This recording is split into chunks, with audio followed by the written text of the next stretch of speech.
Bapak Ibu rahmatullah, tema kajian kita pada pagi hari ini adalah tentang akidah dengan topik pelajaran akidah dari ibadah haji.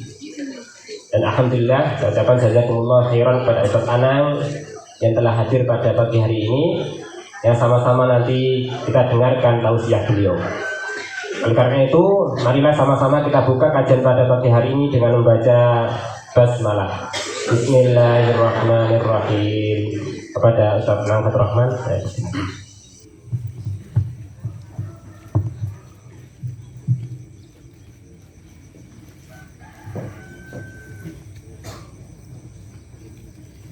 Bapak Ibu jamaah kopi ngaji yang kami hormati,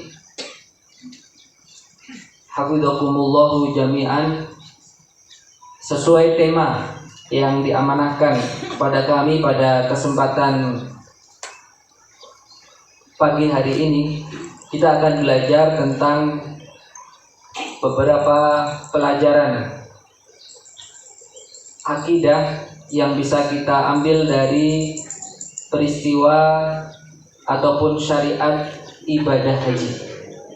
Kita tahu Bapak Ibu, di bulan ini insya Allah, mungkin ada di pertengahan Mei atau mungkin di akhir Mei, saudara-saudara kita kaum muslimin dari Indonesia insya Allah akan berangkat untuk melaksanakan rukun Islam yang kelima. Rasa gembira, rasa haru, rasa macam-macam berkumpul jadi satu. Siapa yang tidak pengen berangkat haji Bapak Ibu? Setiap hari kita sholat minimal 5 waktu dalam sehari semalam, kita menghadap Allah Subhanahu wa Ta'ala, kita menghadap ke arah kiblat. Apa tidak ingin kita bisa melihat langsung Baitullah seperti apa? Tentu semua hati rindu. Faja'al af'idatan minan nasi tahwi ilaihim. Ada kecondongan, semua hati kaum muslimin rindu bisa melihat Baitullah. Siapa yang tidak ingin keutamaannya? Man hajja falam yarfus walam yafsuk raja'a kayaumin waladatu ummuhu.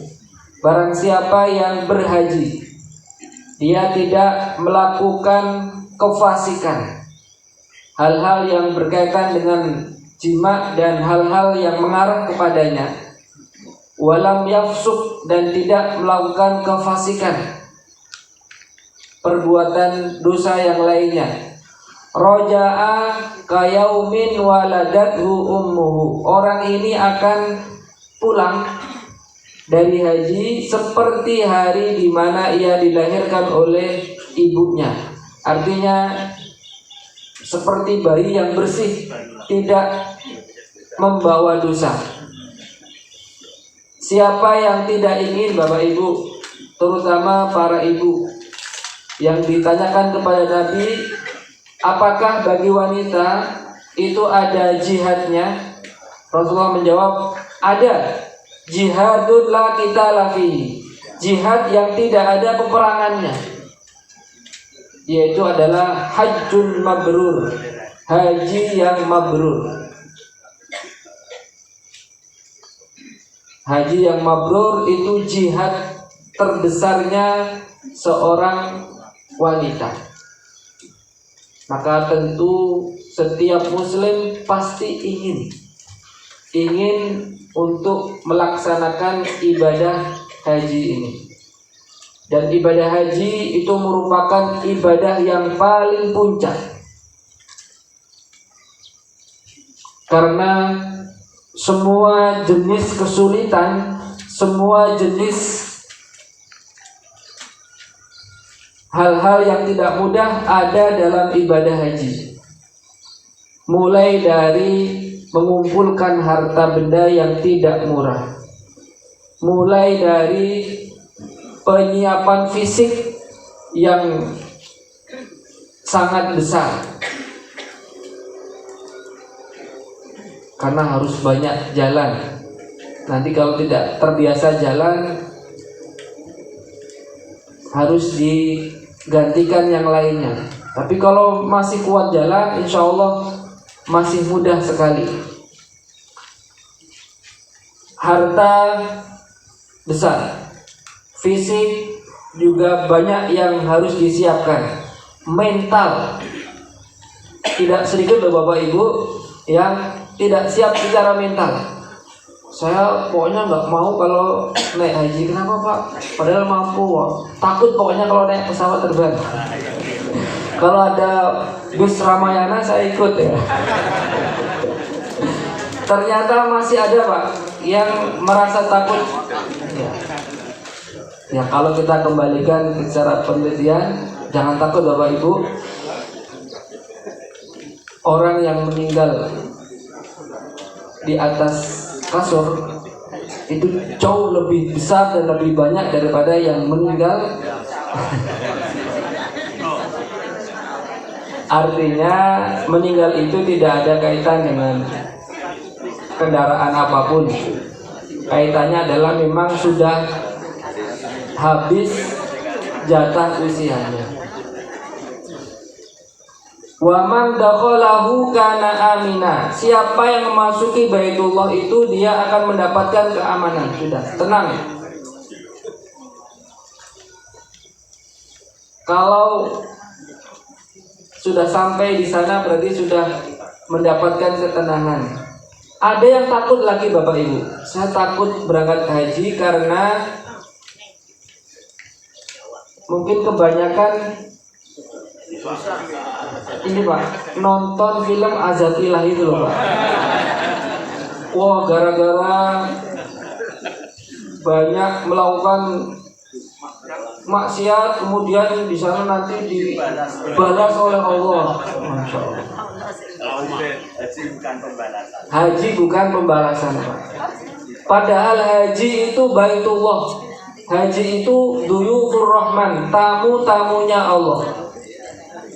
Kalau secara logika Pak, kita saja yang manusia biasa ini kalau punya tamu pasti kita muliakan, pasti kita berikan yang terbaik untuk tamu kita. Masa Allah yang maha penyayang, yang maha pengasih akan menyiapkan tamu-tamunya. Justru kalau kita banyak dosanya, justru kalau kita banyak kesalahannya, ya obatnya itu ya haji. Tabi'u bainal haji wal umroh. Ikutkanlah setelah haji umroh. Fa innahuma yanfiyanil faqra wad dzunub. Karena haji dan umroh itu merupakan obat dari kefakiran dan obat dari dosa kesalahan. Justru karena kita ini banyak dosanya, karena kita ini banyak kesalahannya, harus dibersihkan dengan kita berangkat haji, kita berangkat umroh. Tapi memang secara psikologis masyarakat itu terkadang tidak bisa kita salahkan secara mutlak Pak. Kadang ada orang yang malu Pak berangkat ke masjid. Karena saya ini kotor ya Mas, saya ini reket. Jadi masjid tempat suci nggak pantas. Harusnya kita harus memantaskan diri untuk membersihkan diri kita. Seringlah ke masjid Pak. Seringlah datang ke masjid. Malu Mas, memulai dari awal itu malu. Nanti dilokke. Apa Pak? Nah ini bahaya ya Pak, ngelokke itu. Wah dengarin wah. Jangan sampai Bapak Ibu lisan kita menjadi penyebab orang jauh dari hidayah Allah. Bos tobat butuh energi besar Pak untuk melangkahkan kaki. Itu setan udah halang-halangi, sudah mengikat kok masih kuat. Sampai di masjid ada setan yang lain Pak, minal jinnati wan nas, ya mungkin merucut, mungkin ya kadangkala Bapak Ibu tidak ada maksud untuk menjauhkan dari hidayah Allah, cuman kadang-kadang basa-basinya kebablasan, ini Pak, menyinggung Pak. Ya tadi Pak, pokoknya hati-hati ya, pokoknya kita alhamdulillah ada saudara-saudara kita yang tidak pernah kelihatan kemudian hadir. Ya alhamdulillah. Terus Pak, terima kasih. Nah ini lisan kita harus menjadi penyebab orang bersemangat untuk mengejar hidayah Allah Subhanahu wa taala. Tapi permasalahannya haji tidak murah ya Mas. Haji itu mahalnya luar biasa.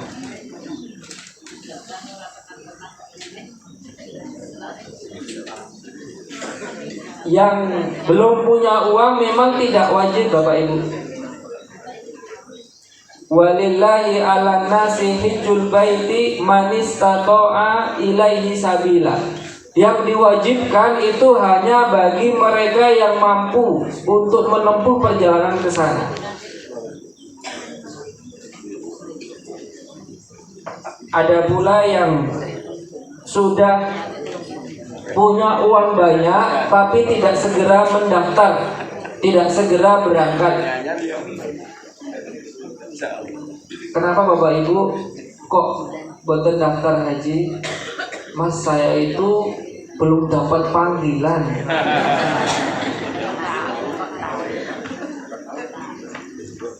Panggilan yang mana Bapak Ibu? Panggilan dari Allah. Loh, sudah. Allah sudah memanggil lebih dari 1400 tahun yang lalu. Bahkan ketika Nabiullah Ibrahim alaihissalam diperintahkan oleh Allah, wa'adzin finnasi bil haji ya'tuka rijalan wa ala kulli dhamir ya'tina min kulli fajjin amiq. Wa'adzin, dan serulah manusia. Kalimatnya adzin, adzan. Jadi memang panggilan Allah itu diseru dengan panggilan-panggilan adzan Pak. Maka panggilan pertama itu juga panggilan yang datang 5 kali setiap hari. Dengan adzan sholat, itu juga panggilan pertama. Setiap hari 5 waktu dalam sehari kita dipanggil oleh Allah untuk laporan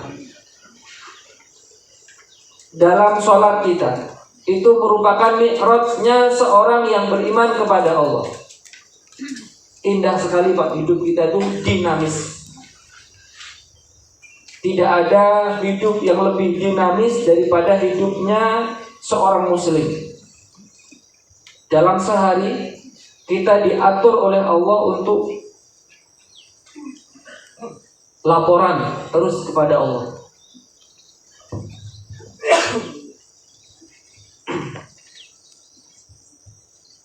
Panggilan yang kedua yang diseru oleh Nabi Ibrahim tersebut, wa'adzin finnasi bil haji.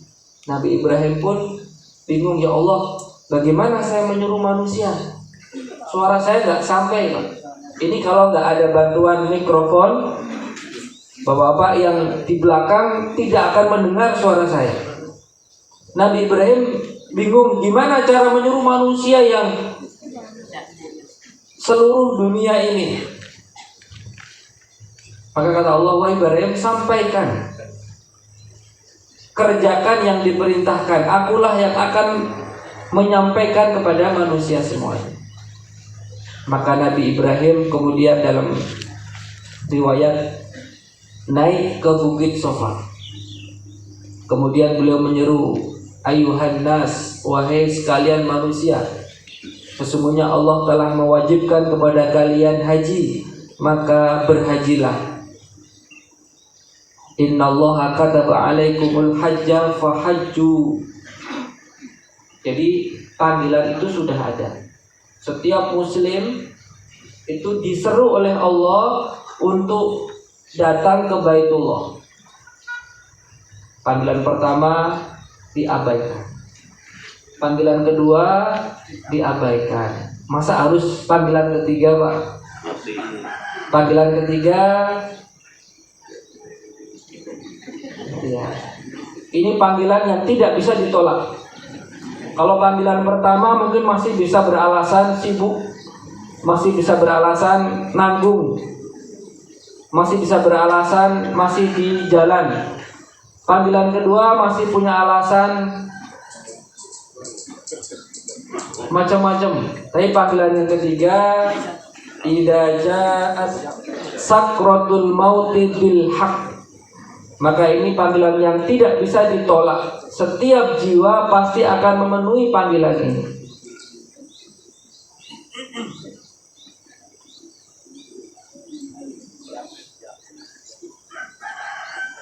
Sesuatu yang dzalika ma kunta minhu tahid. Sesuatu yang semua kita itu berlari menghindarinya, Pak. Stop berusaha jaga kesehatan, berusaha mengatur pola hidup, mengatur pola makan, mengatur kesehatan olahraga, kemudian berpikiran positif. Pengennya apa, Pak? Diberi umur panjang. Karena semua manusia itu lari dari kematian. Dan itu manusiawi. Setiap jiwa pasti akan menghadapinya, tapi bagaimana kita menyiapkan bekal terbaik itu. Karena ketiga bekal untuk panggilan Allah ini adalah bekalnya takwa, Pak. Wa tazawwadu fa inna khairaz zadi at-taqwa. Perbanyaklah bekal, karena sebaik-baik bekal itu adalah bekal takwa. Sholat butuh bekal, haji butuh bekal, kemudian kematian juga butuh bekal. Bekal terbaik itu adalah bekal takwa. Ini khusus kagum Bapak Ibu jamaah Kopi Ngaji yang tahun ini insya Allah berangkat haji. Kami juga titip bekal, Pak. Bekalnya adalah bekal takwa. Tapi untuk memudahkan, mohon maaf kami sederhanakan dengan istilah. Jangan lupa Bapak Ibu, kalau nanti tindak berangkat ke tanah suci, jangan lupa untuk ngasih tau jamu, Pak. Untuk membawa jamu. Jamu nopo, Pak? Jamu jati. Jati nopo, Bapak Ibu? Jati jali. Jamu jati jali. Jamu niku singkatan jaga muruah. Ini gampangnya menjaga harga diri kita sebagai seorang muslim, menjaga harga diri kita sebagai seorang tamu Allah. Jangan lupa dengan tujuan awal. Mohon maaf Bapak Ibu, banyak sekali di sana itu jamaah kita yang akhirnya lebih banyak tawaf di mall dan pasar daripada tawaf di Baitullah. Harus menjaga muru'ah. Min husni islamil mar'i tarkuhu ma la yakni. Di antara tanda kebaikan keislaman seseorang itu mampu meninggalkan hal-hal yang tidak bermanfaat. Ya, tinggalkan perdebatan, tinggalkan hal-hal yang debat kusir, mau menang sendiri, ditinggalkan dulu. Hal-hal yang tidak penting banget tinggalkan. Karena utamanya adalah kita ibadah. Jamu, jaga muru'ah. Hal-hal yang tidak ada manfaatnya kita tinggalkan. Jati, jaga tindakan. Man hajja, barang siapa yang haji, falam yarfus, tidak rofas, walam yafsuk, tidak fasik, ya tidak jima, tidak hal-hal yang berkaitan dengan permasalahan seksual, tidak saru, tidak mengarah ke arah sana ucapannya, tindakannya, walam yafsuk, tidak fasik, tidak melakukan kriminalitas. Roja'a kayaumin waladadu ummu, dijaga betul. Dijaga betul tindakan kita, tidak menyakiti, tidak melarani, tidak mentang-mentang. Kemudian jali, jaga lisan. Lisan ini memang tidak bertulang, tapi lebih tajam daripada pedang. Jaga lisan Bapak Ibu. Aksaruma yudkhilun nasa an-nar al-fam wal farj. Dua hal yang banyak menjadikan manusia itu masuk ke neraka. Itu satu, mulut, lisan kita. Yang kedua adalah farj, kemaluan. Jadi kalau di sensus penduduk neraka itu kebanyakan masuk neraka karena dua hal itu. Kalau nggak lisannya, kemaluannya. Maka keduanya ini harus dijaga. Siapa yang mampu menjamin, siapa yang mampu menjaga lisan dan farjinya, kemaluannya, Rasulullah Shallallahu Alaihi Wasallam menjamin bagi orang ini surga. Menjaga lisan, menjaga kemaluan. Wa aksaru ma yudkhilun nasa al-jannah taqwallahi wa husnul khuluq. Dan dua hal yang menjadikan kebanyakan manusia masuk ke surga itu kalau disensus, satu takwa Allah, ketakwaan dia kepada Allah. Yang kedua husnul khuluq, akhlak yang baik. Jadi penduduk surga itu akhlaknya baik. Disebutkan di antara ciri penduduk surga itu afidatuhum misla afidatit toir.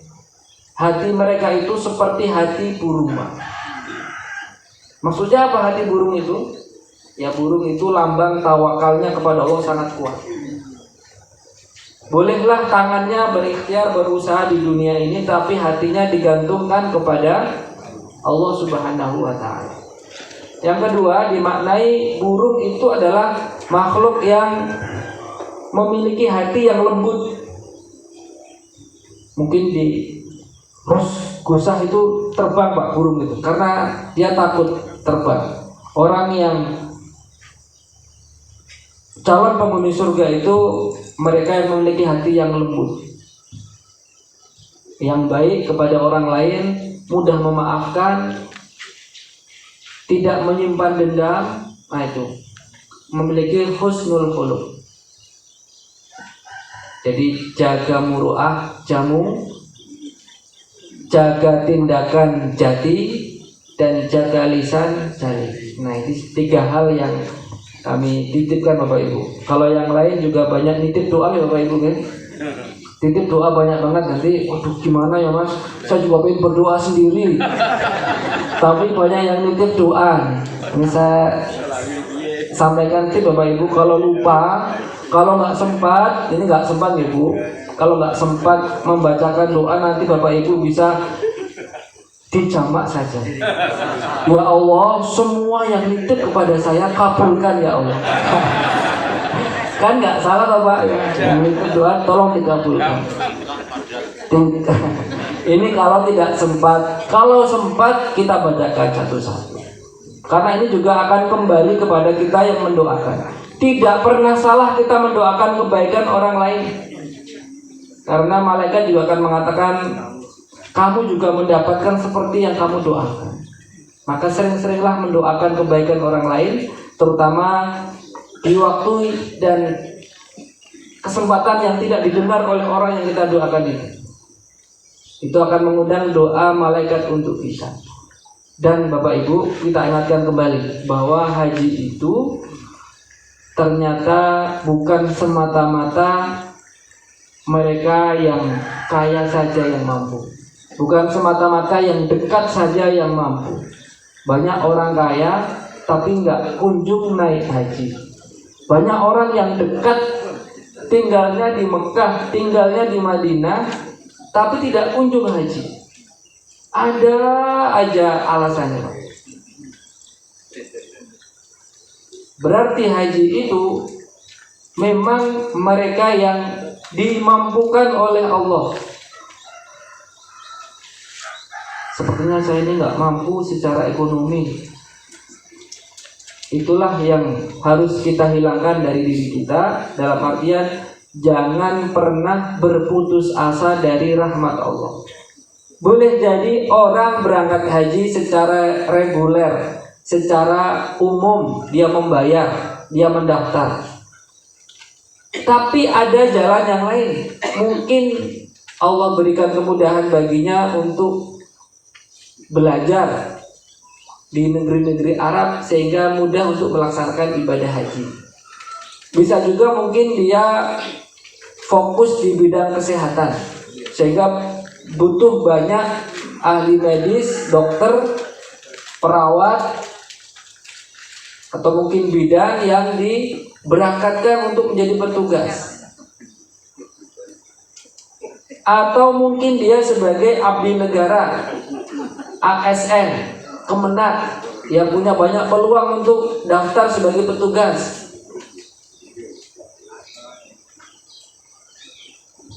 Dan lain-lainnya. Alhamdulillah Bapak Ibu, kesempatan terbuka lebar. Ya, kesempatan terbuka lebar. Dari arah mana kita nggak tahu. Bagi yang dilapangkan secara rezeki bisa daftar. Bagi yang diberikan kemudahan dalam bidang pekerjaannya juga bisa daftar sesuai dengan bidangnya masing-masing. Yang jangan pernah kita lupakan itu adalah mengharap taufik dari Allah. La haula wa la quwwata illa billah. La haula an maksiatillahi illa biismati. Tidak ada daya kita ini menghindar dari kemaksiatan kepada Allah kecuali karena penjagaan Allah. Wala quwwata illa billah. Tidak ada kekuatan kita untuk melakukan ketaatan illa billah kecuali karena memang pertolongan dari Allah. Pertolongannya banyak cara. Jangan pernah lupa untuk berdoa. Allahumma inni as'aluka ilman nafi'an wa rizqan thayyiban wa amalan mutaqabbalan. Setiap subuh Pak, habis subuh Nabi tidak bangkit dari tempat duduk beliau sampai beliau berdoa 3 hal itu. Minta ilmu yang bermanfaat, setiap hari harus tambah ilmunya. Minta rizki yang thayyib, yang baik. Wa amalan mutaqabbalan, amal yang diterima. Nanti Allah yang memampukan kita. Dengan caranya Allah Subhanahu wa ta'ala. Harus banyak-banyak memohon dan berdoa kepada Allah agar dimampukan. Contoh sederhana Bapak Ibu, istighfar. Istighfar itu kan semua orang tahu keutamaannya. Semua orang bisa mengucapkannya. Tapi siapa yang terus-terusan beristighfar Pak? Itu bukti bahwa hanya untuk istighfar saja, astagfirullah saja, itu butuh taufik pertolongan dari Allah. Sama halnya dengan ibadah haji, dia yang berangkat adalah mereka yang dimampukan oleh Allah Subhanahu wa ta'ala. Nah, ibadah ini Bapak Ibu sesungguhnya mencerminkan banyak sekali pelajaran dalam bidang akidah. Apa saja pelajaran-pelajaran haji yang berkaitan dengan permasalahan akidah? Yang pertama adalah tauhidullah, mentauhidkan Allah. Memang tujuan utama ibadah haji itu adalah untuk mentauhidkan Allah Subhanahu wa ta'ala. Wa idh bawwa'na li Ibrahim makanal baiti alla tusyrik bi syai'a. Dan ketika kami tempatkan Ibrahim di Baitullah itu, makanal bait, tempat di Baitullah itu, alla tusyrik bi syai'an, jangan engkau menyekutukanku dengan sesuatu pun. Wa tahhir baitiya lit-taifin, dan sucikanlah rumahku ini lit-taifin, untuk orang-orang yang tawaf, wal qaimin, orang-orang yang berdiri qiyam melaksanakan sholat, war ruk'is sujud, dan orang-orang yang rukuk dan sujud. Memang Baitullah itu disterilkan dari kesyirikan. Sejak awal mula didirikan itu untuk mentauhidkan Allah Subhanahu wa ta'ala. Itu juga tauhid secara secara arah. Karena kita juga ini Bapak Ibu, kita juga dituduh umat Islam itu juga agama pagan. Mereka juga menyembah batu. Buktinya mereka setiap tahun pergi ke Mekah, kemudian mengelilingi batu. Bukan Bapak Ibu, kita tidak menyembah batu, kita tidak menyembah Ka'bah. Tapi untuk menjelaskan ini, kalau bukan orang Muslim sulit Pak. Tidak semua yang di depan kita itu kita sembah. Buktinya sholat jenazah. Bukankah kalau kita sholat jenazah itu kita menghadap jenazah? Apakah lantas kita disebut sebagai menyembah jenazah? Tentu tidak. Kita mensolatkan jenazah. Baitullah pun demikian. Kita menghadap Baitullah itu bukan karena batunya, tapi karena itu merupakan Ainul Ka'bah, pusat untuk menyatukan semua arah.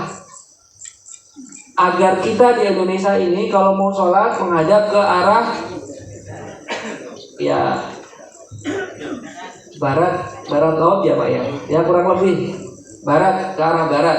Agar mereka yang di Madinah kalau mau sholat menghadap ke arah selatan.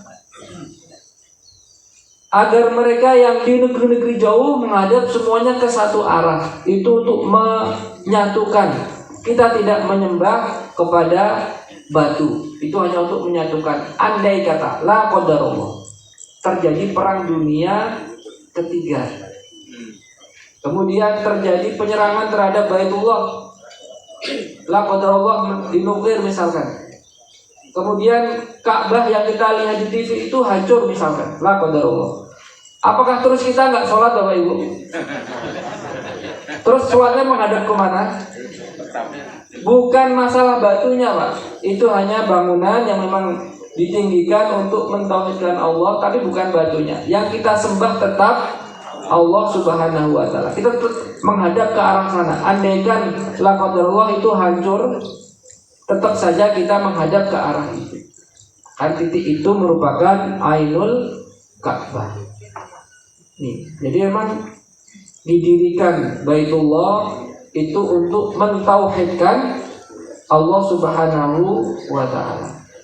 Kemudian ibadah haji itu merupakan realisasi dari kita melaksanakan perintah Allah. Orang yang datang ke sana ke mikot, mereka mandi, mereka melepas pakaian kebesaran mereka. Di sini jenderal, di sini bupati, di sini menteri, di sana semua sama.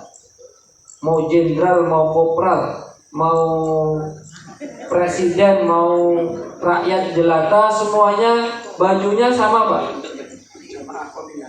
Jamaah kopi ngaji juga sama.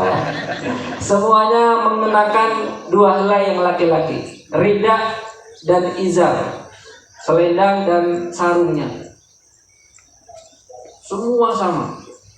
Ini karena kita khudu ani manasikakum, ngikut dengan tata cara yang diajarkan oleh Nabi Rasulullah Shallallahu Alaihi Wasallam. Selama hidup beliau, dalam hadis Abu Dawud disebutkan beliau haji 1 kali tahun 10 Hijriah itu, dan beliau umroh 4 kali. Tahun 6 Hijriah itu umroh Hudaybiyah, 7 Hijriah umroh Qadha, 8 Hijriah ketika Fathu Makkah, keluar sebentar memerangi para perusuh di Hunain, kemudian masuk kembali, posisinya berihram 8 Hijriah. Kemudian 10 Hijriah bersama haji wada beliau. Jadi beliau 1 kali haji, 4 kali umroh. Maka kita mengikuti tata cara beliau dalam melaksanakan ibadah haji. Ini realisasi kita, pokoknya sami'na wa ata'na terhadap apa yang dituntunkan oleh Rasulullah Shallallahu Alaihi Wasallam. Kemudian dalam ibadah haji itu ada istijabah lillahi ta'ala, memenuhi perintah Allah. Makanya tadi Bapak Ibu saya katakan haji itu panggilan Allah. Ya kan? Kalau dipanggil itu, kita sebagai orang Jawa kalau dipanggil nggih. Kalau militer siap untuk memenuhi panggilan. Kalau sebagai seorang muslim dipanggil oleh Allah, maka labbaik. Labbaik itu ya Allah, aku penuhi panggilanmu. Labbaik Allahumma labbaik, ya Allah aku penuhi panggilanmu. Karena haji itu memenuhi panggilan Allah Subhanahu wa ta'ala. Kita la syarika lak, tidak ada sekutu bagimu ya Allah. Benar-benar tauhid itu isinya. Talbiyah itu isinya tauhid, mulai dari meniat labbaika umratan atau labbaika hajjan, terus dibaca talbiyah sampai melihat Ka'bah. Itu mentauhidkan Allah Subhanahu wa ta'ala. Coba lihat kemudian selanjutnya, ketika orang yang at-tawaf sab'a ashwat, dia tawaf 7 kali putaran. Kenapa tawafnya kok 7? Kenapa kok muter ke kiri bukan ke kanan? Kenapa kok berlawanan dengan arah jarum jam? Kenapa kok 7 kali bukan 8 kali atau 6 kali? Ternyata itu semua memang benar-benar sami'na wa ata'na terhadap ajaran dari Rasulullah Shallallahu Alaihi Wasallam. Banyak sekali pelajaran-pelajaran memurnikan tauhid. Kita lihat dulu, setelah tawaf 7 kali, seorang muslim yang sudah tawaf itu dianjurkan untuk sholat sunnah 2 rakaat setelah tawaf. Kita lihat apa surat yang dianjurkan. Kuliah dan kulhu. Kedua surat ini disebut dengan suratul ikhlas. 2 surat ini, Al-Kafirun dan Al-Ikhlas, itu disebut dengan surah Al-Ikhlas. Kalau Al-Kafirun mengikhlaskan hati kita, membersihkan dari kekufuran dan kemusyrikan. Kalau Al-Ikhlas yang qul huwallah itu memurnikan ketaatan ibadah hanya kepada Allah yang ahad. Maka 2 surat ini disebut dengan surah Al-Ikhlas, Al-Kafirun dengan qul huwallah. Maka dianjurkan untuk dibaca setelah tawaf dalam sholat sunnahnya. Itu juga dianjurkan dalam sholat sunnah qobliyah subuh. Juga dianjurkan membaca 2 surat itu dalam sholat ba'diyah maghrib. Jadi ada di 3 tempat disunahkan membaca kuliah dan kulhu setelah tawaf setelah maghrib dan sebelum subuh. Kemudian ini juga dianjurkan setelah tawaf sholat 2 rakaat, kemudian yashrabul muslimu min zamzam, minum air zamzam. Dianjurkan minum air zamzam. Ini air yang diberikan kepada wanita mulia Sayyidah Hajar. Kalau di Indonesia di Siti Hajar, Sayyidati Hajar. Ya, disingkat ya Pak. Siti Hajar. Sayyidi jadi Sidi. Sayyidati jadi Siti. Ya. Sidi Ghazalba. Kopi ngaji, koperti ngaji kalau kopi ngaji. Ini diberikan untuk Hajar mendapatkan air zam-zam, mata air yang paling jernih, yang paling terbaik di dunia. Fa'innahu ta'amu tu'min wa saqamu sakmin. Air yang bisa mengenyangkan dan bisa menghilangkan dahaga, itu zam-zam.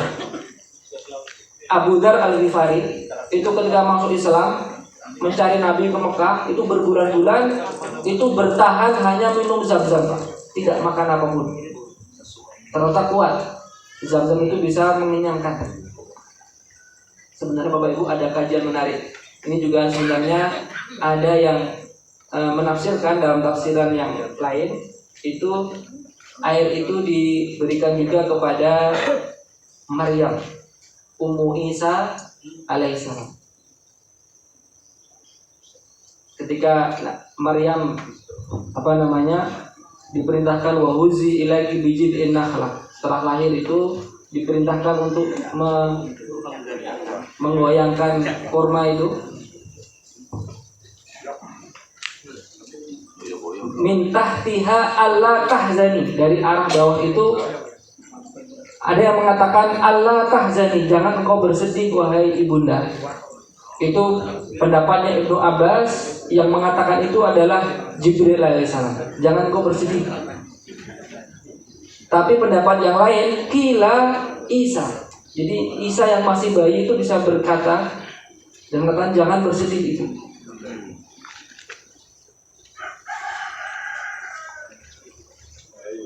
Allah tahzani wala takhofi, ya jangan bersedih. Waja'ala tahtaki sariyah, akan dijadikan sariyah itu air yang sangat segar. Itu muncul di 2 tempat. Satu Baitullah, Masjidil Haram, ada Zam-Zam. Yang kedua di Baitul Maqdis ternyata. Tahtaki sariyah, air yang sangat segar. Bapak Ibu, secara logika tidak mungkin suatu bangsa dijajah, kecuali pasti ada sesuatu di balik bangsa itu. Indonesia dijajah karena gemah rempah loh jinawi, banyak dengan rempah-rempahnya, kekayaan alamnya yang sangat melimpah ruah, menjadi incaran bangsa-bangsa besar. Palestina Pak, tidak mungkin diperebutkan oleh berbagai macam bangsa, kecuali pasti ada sesuatu di dalamnya. Nah ini mungkin masih dilanjut kajiannya, masih dalam Pak ini. Wajah ala tahtaki sariyah tadi. Memang 2 masjid ini yang pertama kali didirikan. Inna awwala baitin wudi'a lin-nas lalladzi bi Bakkah mubarakah, yaitu pertama kali adalah Baitullah Masjidil Haram. Kemudian yang kedua adalah Baitul Maqdis, Masjidil Aqsa. Itu masjid kedua yang didirikan. Dan seorang muslim memang di 3 masjid itulah yang dianjurkan untuk kita ziarah ke sana. Kalau Masjidil Haram 100.000 kali lipat dibanding sholat di masjid manapun selainnya. Masjid Nabawi 1000 kali lipat dibandingkan masjid yang lainnya. Masjidil Aqsa 500 kali lipat. Turah-turah Pak. Maka mudah-mudahan Allah berikan kesempatan kita untuk sholat di 3 masjid itu, Masjidil Haram, Masjid Nabawi, dan Masjidil Aqsa. Kemudian ada sa'i antara Safa dan Marwah tadi Pak. Sa'i Safa Marwah mengatakan kalau sudah sampai ke atas la ilaha illallah wahdahu la syarikalah lahul mulku wal hamdu wa huwa ala kulli syai'in qadir, itu juga isinya tauhid akidah kepada Allah. Kemudian ketika berada di Arafah, ini puncak-puncaknya haji. Al-hajju Arafah. Haji itu Arafah. Meskipun sakit, meskipun pingsan, meskipun nggak bisa gerak, tetap harus dibawa ke Arafah. Nanti safari wukuf, naik ambulan, pakai infus, sampai Arafah, sudah sah hajinya Pak. Yang penting sampai ke tanah Arafah, sudah sah hajinya. Nggak apa-apain, yang penting kalau Arafah sudah sah. Jadi al-hajju Arafah. Inti utama dari haji adalah Arafah. Maka jangan sampai tidak ke Arafah. Ini yang paling penting. Yang lain-lain itu bisa digantikan, bisa diwakilkan. Tapi kalau Arafah itu harus, fisik kita harus sampai ke sana. Itu Arafah. Dan sesungguhnya Bapak Ibu, semua jenis manasik termasuk setelah Arafah ke Musdalifah, ke Mina dan lain sebagainya, itu merupakan realisasi dari kita mentauhidkan Allah Subhanahu wa ta'ala. Kulluha mabniyatun ala tauhidillah. Semua manasik haji itu dasarnya adalah untuk mentauhidkan Allah Subhanahu wa ta'ala, wa ikhlasul ibadati lahu, dan mengikhlaskan ibadah hanya kepadanya, wattiba'i sunnati Rasulillah, dan mengikuti sunnah baginda Rasulullah sallallahu alaihi wasallam. Alhamdulillah sudah 6:30. Insyaallah sudah jelas ya Bapak Ibu. Nanti untuk pertanyaan bisa ditanyakan ke ustaz-ustaz yang lain. Insyaallah ini sudah jelas dan nanti tidak, Bapak Ibu kontennya tidak kesiangan. Terima kasih Bapak Ibu atas perhatian dan kehadirannya. Wallahu a'lam bishawab. Wa sallallahu ala nabiyyina Muhammad. Nasrun minallahi wa fathun qarib wa basyiril mu'minin. Wassalamu alaikum warahmatullahi wabarakatuh.